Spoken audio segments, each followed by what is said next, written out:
Thank you, Julie, and good morning, everyone who is on morning time. And if you're chatting in or zooming in from somewhere else, good afternoon or good evening. I would love, some folks have started to put their where they're zooming in from in the chat, and I would love it if people did that so we can get a sense of where folks are coming from. One of the things that I love the most about Daf Yomi, which I think is in some ways more true on Zoom than it was before things started on Zoom, because I see we have people from South Carolina and Brooklyn, Arizona, and Glasgow, Scotland, and Pittsburgh, Harrisburg, Las Vegas, Montreal. So we have multiple states, we have multiple countries. And I just want to, before we get into the highlights of the DAF, I just want to share a beautiful statement that was part of Rabbi Meir Kagan, Rabbi Meir Shapiro, who was the initiator of Daf Yomi. He presented this idea by saying, what a great thing. A Jew travels by boat and takes the Gemara Brachot under her arm. She travels for 15 days from Eretz Yisrael to America, and each day learns the Daf. Arriving in America, she enters a Beit Midrash in New York and finds Jews learning that very same Daf that she studied on that day and gladly joins them. Another Jew leaves the United States and travels to Brazil or Japan and goes to the Beit Midrash, where finds everyone learning the same Daf. Could there be greater unity of hearts than this? And I think that is such a beautiful sentiment about what it means to have people all over the world involved in the same practice. And that is so true looking at this Zoom room and seeing people from all over the world being united in the study of Torah, of Talmud. So with that, we are going to get started. Yes, Shapiro did not say she and her, but but now it's all of us, which is really wonderful. So what I want to do today is just first begin by doing a little bit of an overview of the structure of the past week in terms of just the arc of the flow of the Gemara, and then look at a couple of highlights. So one very exciting thing that happened this week is that we finished Perek Vav, we finished chapter 6 of Masechet Yoma, and we started and also finished chapter 7. So we start today the beginning of Perek Chet, the final chapter, the 8th chapter of Yoma. So we really get to dig into chapter 7 and get a little of what came before and a little of what comes ahead. So the continuation in the conclusion of chapter 6, we close it up with a continuation of the discussion about the karbanot, the Yom Kippur offerings that were sacrificed on that day. And then chapter 7 continues with the next pieces of the service, the Torah reading that was done by the Kohen Gadol, and the other offerings that were brought on that day. And then there's a little snippet of what happens when it's all over, right? And the Kohen Gadol finishes and the whole avodah service is over and everybody leaves, and he makes a feast and to celebrate, he makes a feast after Yom Kippur ends to celebrate this, that he survived and that atonement has happened. And I think just if we go back for a moment and remember, how did everything begin? How did this Masechet begin? We've really had the chronology of the service of the day as it was performed in the Beit HaMikdash, in the temple. But we began in the very, very first Mishnah, in the very first chapter, not on Yom Kippur itself, but 7 days prior to Yom Kippur, with some of the discussions about how the Kohen Gadol, how the high priest prepared himself to perform this service. And so now, as we come to the end of chapter 7, or come to the middle of chapter 7, we get what happens after the service is over. So we have this nice kind of bookend: before, the day of, and then the day after. And then chapter 7 goes into a discussion of a number of other things that are related to the priesthood, including the bigdei kehuna, the clothes, the garments that the priests wore, that the high priest wore, what they're made from, how the threads were fashioned. There's a discussion about a special type of Kohen, the Kohen Mashuach Milchama, the Kohen who was anointed when the nation was going to war. And this priest was anointed to kind of be a spiritual presence or figure in that initiation of war. Sort of an interesting concept to think about. And then we learn a little bit about the Urim V'Tumim, which is kind of like the priestly Ouija board in a sense. It was the oracles that would be turned to when leaders in particular had vexing questions that they needed some advice on. And so this was a way to, we learn that Moshe was the only leader who had direct contact with God, and that all the other leaders of the Jewish people had to go through the Urim V'Tumim in order to pose questions and get advice from the divine. And that closes out chapter 7. And then we start chapter 8, and finally we are seeing some things that are much more familiar to us with regard to the observance of Yom Kippur. This is where we get the first Mishnah of chapter 8 talks about the prohibitions. What are the things that the activities we do not engage in? Eating and drinking, anointing, washing, sexual relations, wearing leather shoes. Those are the things that are obtained today as part of our practice. And so I just want to kind of note that very similar to Masechet Psachim, if you were learning that tractate as well, we spent a lot of time in that Masechet also looking at aspects of the holiday that are not practiced today. The offering that was brought, the Korban Pesach, the temple service. And so, I think this Masechet is yet another one that raises the question for us of how do we relate to the material that is so distant from our own observance of a particular holiday or a particular aspect of Jewish life.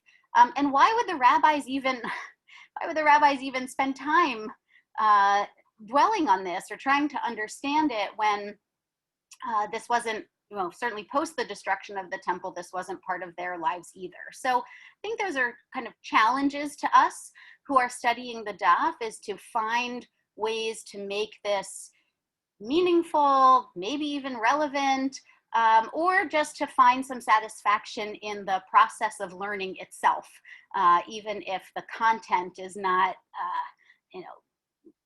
as inspiring as some other content might be. But we're going to move, we're coming into the home stretch of Yoma. Chapter 8 is the final chapter. So now we're going to spend the rest of the time talking about things that really do pertain to the way that we observe Yom Kippur today. So that's a little bit about the flow of what we've learned this past week from last Wednesday up through today. And what I want to do is just look at or explore a couple of passages that I found, to my mind, they are the highlights of this week's stuff. And there are a couple of, I'll share why I think they're the highlights. Number one, we're going to look at a famous story. It's always good to, it's hard to define famous, but for those who are familiar with rabbinic literature, there's a famous story, and so it's good to know where that comes from, and we're going to take a look at that. We also have a number of examples in the Daf this past week of the power struggle between the rabbis, or what we call the rabbis, and the priesthood, right? When the Second Temple stood and rabbinic Judaism was beginning to emerge, we have a real sense of, there was sectarian Judaism, the Sadducees, the Pharisees, the Essenes, and we see a lot of that power struggle between what became the rabbis and the priests and other sects of leadership. And so we're going to see a couple of examples of that this week. I want to, well, we'll see if we get to all of these, but there are some nice examples in the daf this week of some common ways that the Talmud gets off on tangents. It's always nice to understand, like when we get to these very circuitous conversations that seem to have nothing to do with where we started, how does that happen? So we have at least one or two of those today. And the daf this week also brings up some particular halachic concepts, which I think are worth noting, and some implications for our own practice, both of prayer and of Yom Kippur. So we will see if in 17 minutes we get to all of those things. I'm going to start with the story that I mentioned. It is the story. We're not going to. I'll tell you where it is, but we're not going to look at it on a source sheet. So if you want to find it, we're going to be on 69b. The Gemara gets onto a discussion of.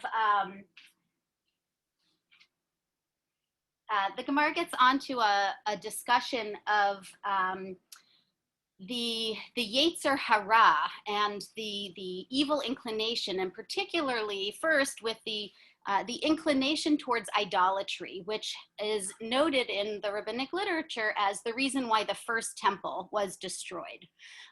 So there's a story, an interesting story about, the rabbis wanted to capture the evil inclination, the inclination toward idolatry, and they did so, and there's some interesting discussion there. And so then they move on to say, well, we also have this incident where they wanted to capture the inclination toward sexual impropriety or immorality.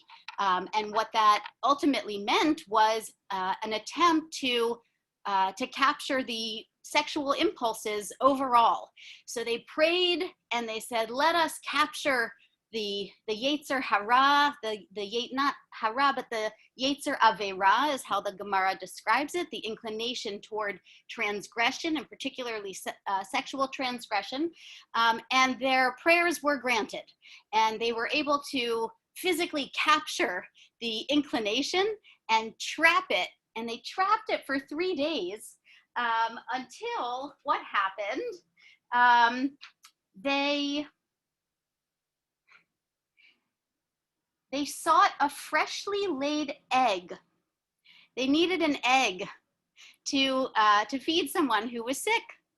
And there were no eggs because there was no more inclination to engage in sexual activity, both among humans and also in the animal kingdom. So they said, oh, wait a second, maybe this wasn't such a good idea to try to capture the urge, the sexual impulse, and the sexual inclination. So they said, what should we do? Should we kill it? Should we eliminate the inclination entirely? The world will become desolate. There will be no more people. We won't procreate. And so they said, should we pray that half of it be subdued, meaning there's a little bit less sexual impulse and urge in the world? And then they said, no, that's not, you can't have half your wish granted. That doesn't work. That's not how God responds. So they blinded its eyes and released it. And the blinding of its eyes accomplished that a man does not become aroused by it to sin with his forbidden relatives. So they said, where there's some way that we can limit sexual urge so that we don't really have much of an impulse to engage in behavior that's really, outside the pale of what we should be doing according to the Torah. But we're going to allow it to be. And I think that, of course, leaves open the idea that we also have to pay attention to those urges within ourselves and channel them as appropriate. So this is a fairly well-known story, again, to those who are familiar with rabbinic literature, and so it's nice to see exactly where it comes from. The second thing that I wanted to note, we have a couple of examples. One is on 71b, and the other is on 72b2. A couple of examples of this power struggle, as I mentioned. And one where how this emerges is through a conversation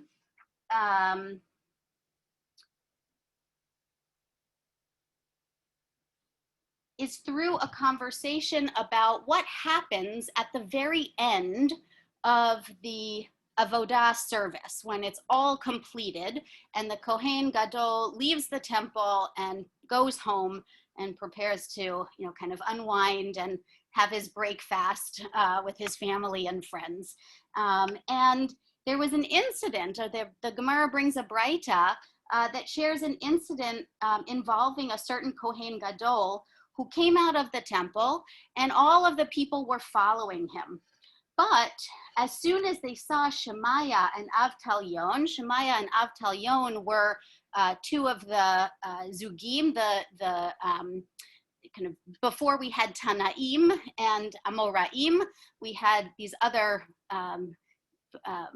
rabbinic, or it's hard to say rabbinic because that's not exactly the right word, but they were Torah scholars and leaders in Torah scholars in Torah teaching, and they followed Shemaiah and Avtalyon instead.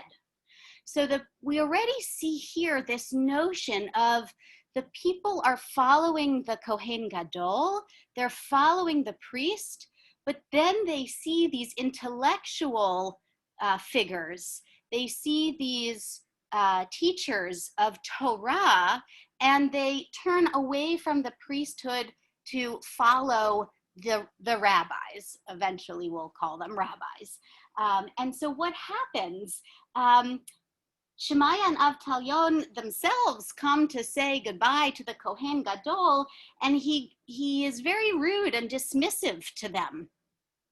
So he says, may the descendants of the nation come in peace. What does that mean? It was sort of a derogatory allusion to the fact that these two particular Torah scholars were descended from converts, right? So he calls them descendants of the nations. These are not real Jews. These are not real leaders. And he reminds them that their ancestors were Gentiles. And so they say to him, better should come in peace the descendants of the nations who practice the practice of Aharon. We are, yes, you're right. We are descendants of converts, but we practice the practice of Aharon. And what is the practice of Aharon? It's not the priesthood, it's peace. Aharon is known as the Rodef Shalom, the pursuer of peace. And so they turn to a true descendant of Aharon and they say, we are the real descendants of Aharon, in a sense, because we are practicing peace, and you, who are actually a descendant of Aharon, are being so rude and dismissive of us. So yes, Ken writes, they did not come to distract the people. Absolutely, that was not their intention. But what we see in the story is the people on their own turning their attention away from the Kohen Gadol and to these leaders. And the way that the interaction happens between the Kohen Gadol and these leaders, you see here this power struggle, and you see here these leaders kind of inserting themselves into the line of priestly authority, even though they're not descendants of Aharon. They're not, in terms of their birth, part of that lineage. So I think this is a really fascinating story. We've seen a number of these throughout the Masechet. Really fascinating story of how the rabbis are trying to navigate this sense of what is our authority, right? Ultimately, it's the rabbis who are going to who are like, we live rabbinic Judaism, right?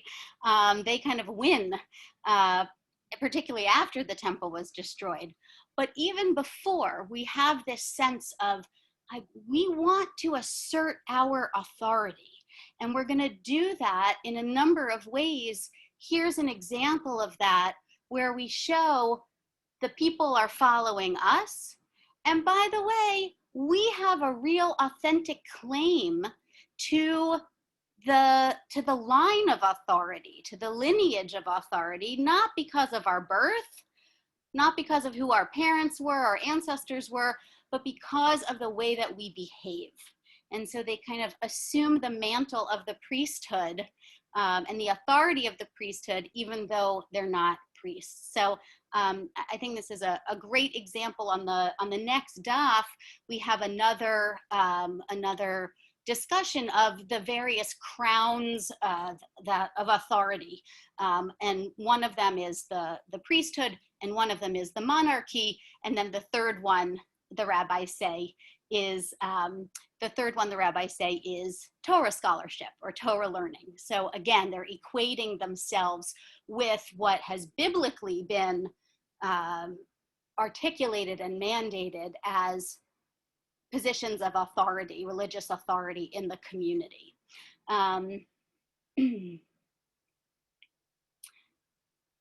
So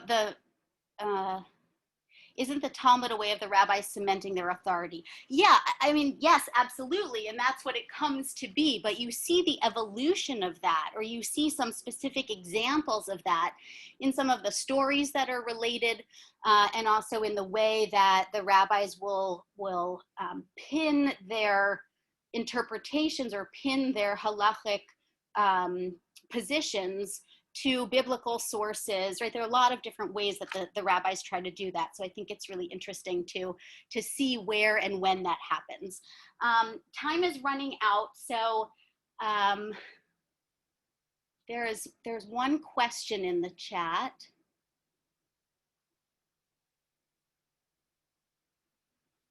Okay, I think the questions about the Torah scroll, I don't know that we have exactly enough time to go deeply into that. So I'm very happy to connect with people afterwards if you want to talk more about this. So I'm sorry, Laura, but please feel free to reach out. So let's just look at one more thing, one more highlight, and this is going to be in the beginning of chapter 8. The Mishnah that opens chapter 8, the Mishnah that opens chapter 8 outlines the prohibitions for our activities on Yom Kippur. And these are familiar to us, as I stated them before. And what's interesting, this is a halachic concept that we have already seen in other places in the Gemara, and we certainly will see. There are different understandings and categories of types of mitzvot.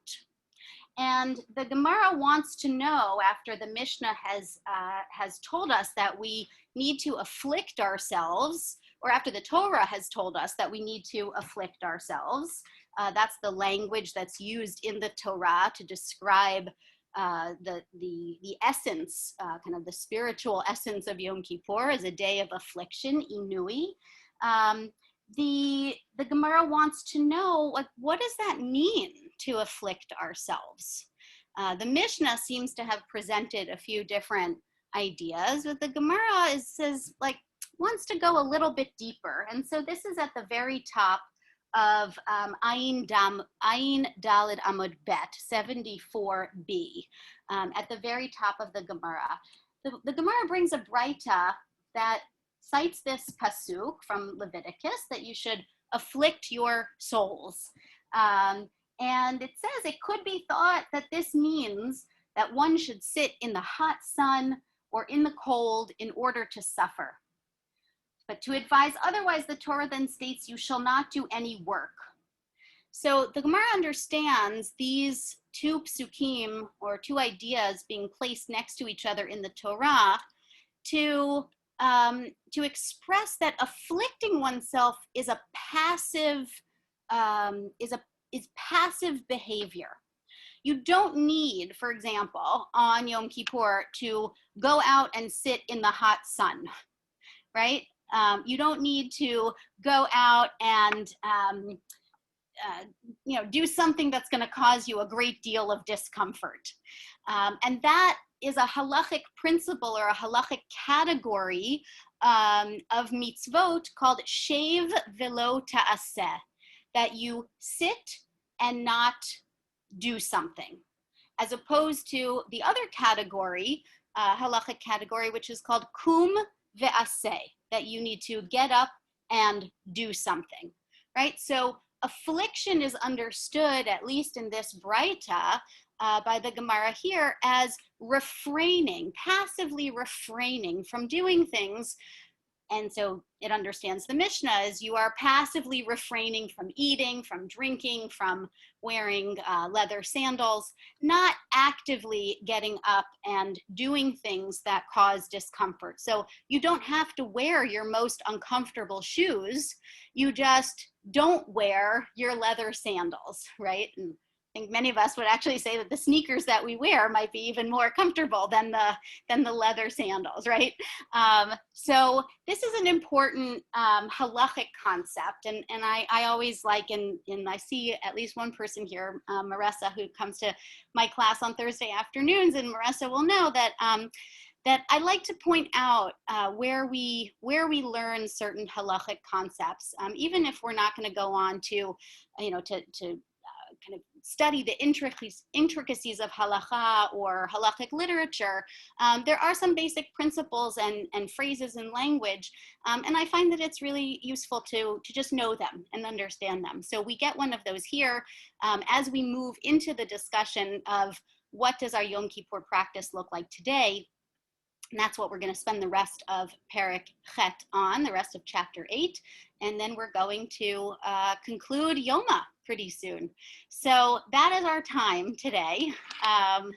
Lots more, obviously, that we could go into. But thank you for being here with us to look at some of these highlights from this past week. And again, please go to the link that Julie put in the class. Put in the chat. Love to see any and all of you on Thursday afternoons, and appreciate your being here this morning to bring some Torah into your day.